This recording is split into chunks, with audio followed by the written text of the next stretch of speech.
ਜੀ ਅਫਜ਼ਲ ਸਾਹਿਬ ਦੱਸੋ ਕੀ ਮਾਮਲਾ ਹੈ। ਇਹ ਟ੍ਰੈਫਿਕ ਵਾਲਾ ਸਜਾਦ ਹੁਸੈਨ ਸਬ ਇੰਸਪੈਕਟਰ ਬੜੇ ਦਿਨਾਂ ਦਾ ਮੈਨੂੰ ਕਹਿ ਰਿਹਾ ਤੂੰ ਜਲਵੀ ਮਾਰਕੀਟ ਚੂਹੇ ਮਾਰ ਗੋਲੀਆਂ ਫੇਰੀ ਨਹੀਂ ਕਰਨੀ।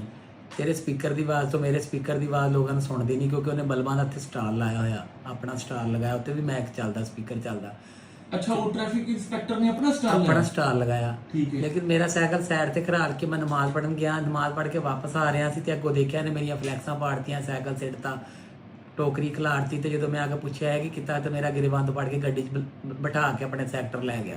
ਠੀਕ ਹੈ। ਸੈਕਟਰ ਤੋਂ ਬਾਅਦ ਮੈਨੂੰ ਥਾਣੇ ਦੀ ਨਟੋਨ ਜਮ੍ਹਾਂ ਕਰਾ ਕੇ ਤੇ ਮੁਕੱਦਮਾ ਦਰਜ ਕਰਤਾ।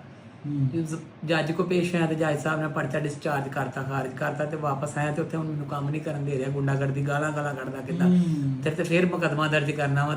ਤੇਰੀ ਸਪੀਕਰ ਦੀ ਵਜ੍ਹਾ ਤੋਂ ਮੇਰੇ ਬਲਬ ਨਹੀਂ ਵਿਕਦੇ ਹੈ। ਉਹਨਾਂ ਨੇ ਜੱਜ ਸਾਹਿਬ ਨੇ ਤੁਹਾਡਾ ਪਰਚਾ ਕਰ ਤੋਂ ਖਾਰਜ ਕੀਤਾ ਹੈ। ਜੱਜ ਸਾਹਿਬ ਨੇ ਮੈਨੂੰ ਪੁੱਛਿਆ ਕਿ ਤੂੰ ਸਾਈਕਲ ਨਾਲ ਟ੍ਰੈਫਿਕ ਜਾਮ ਕਰਕੇ ਖੜਾ ਸੀ। ਮੈਂ ਕਿਹਾ ਜੱਜ ਸਾਹਿਬ ਸਾਈਕਲ ਨਾਲ ਕਿਹੜੀ ਟ੍ਰੈਫਿਕ ਜਾਮ ਹੁੰਦੀ, ਤੁਸੀਂ ਆਪ ਸਮਝਦਾਰ ਜੇ। ਜੱਜ ਸਾਹਿਬ ਕਹਿੰਦੇ ਅਗਰ ਪੜ੍ਹੇ ਲਿਖੇ ਹੋਣ ਤੇ ਮਹਿਕਮੇ 'ਚ ਭਰਤੀ ਹੋਣ। ਜੱਜ ਸਾਹਿਬ ਨੇ ਪਰਚਾ ਡਿਸਚਾਰਜ ਕਰਤਾ। ਅੱਛਾ। ਤੇ ਸਾਈਕਲ ਦੀ ਵੀ ਸਪੁਰਦਾਰੀ ਮੰਗ ਰਹੇ ਆ, ਸਾਈਕਲ ਵੀ ਦੇਤਾ ਲੇਕਿਨ ਸਪੁਰਦਾਰੀ ਨਹੀਂ ਲੈ ਰਿਹਾ। ਤੁਸੀਂ ਸਾਡੇ ਕੋਲ ਕਰ ਤੋਂ ਆਏ ਹੋ? ਤੁਹਾਡੇ ਕੋਲ ਅਪੀਲ ਵਾਸਤੇ ਆਏ ਆ, ਹੈਲਪ ਕਰਨ ਵਾਸਤੇ, ਮਾੜੇ ਬੰਦੇ ਦੀ ਹੈਲਪ ਕਰੋ ਤੇ ਉੱਥੇ ਰਿਜ਼ਕ ਮਾਣ ਦੇਵੇ ਮੈਨੂੰ। ਦੇਖੋ ਅਸੀਂ ਤੇ ਹੈਗੇ ਆ ਵਕੀਲ। ਹਾਂਜੀ। ਤੇ ਅਸੀਂ ਤੁਹਾਡੀ ਆਵਾਜ਼ ਜ਼ਿਆਦਾ ਤੋਂ ਜ਼ਿਆਦਾ ਪਹੁੰਚਾ ਸਕਦੇ ਹਾਂ। ਅਪੀਲ ਤੁਹਾਨੂੰ ਗਵਰਨਮੈਂਟ ਤੋਂ ਕਰਨੀ ਪਏਗੀ, ਗਵਰਨਮੈਂਟ ਤੋਂ ਕੋਈ ਅਪੀਲ ਕਰ ਲਓ। ਗਵਰਨਮੈਂਟ ਸਰ ਤੁਸੀਂ ਜਿੱਦਾਂ ਮੈਨੂੰ ਦੱਸੋਗੇ ਮੈਂ ਉੱਦਾਂ ਕਰਾਂਗਾ। ਮੈਂ ਵੀ ਆਪਣੇ ਬੱਚਿਆਂ ਰਿਜ਼ਕ ਮਾਣਾ, ਮੇਰੇ ਬੱਚਿਆਂ ਰਿਜ਼ਕ ਨੇ ਬੰਦ ਕੀਤਾ। ਮੈਂ ਫੈਸਲਾਬਾਦ ਤੋਂ ਮੋਟਰਸਾਈਕਲ ਤੁਹਾਡੇ ਕੋਲ ਆਇਆ ਹਾਂ।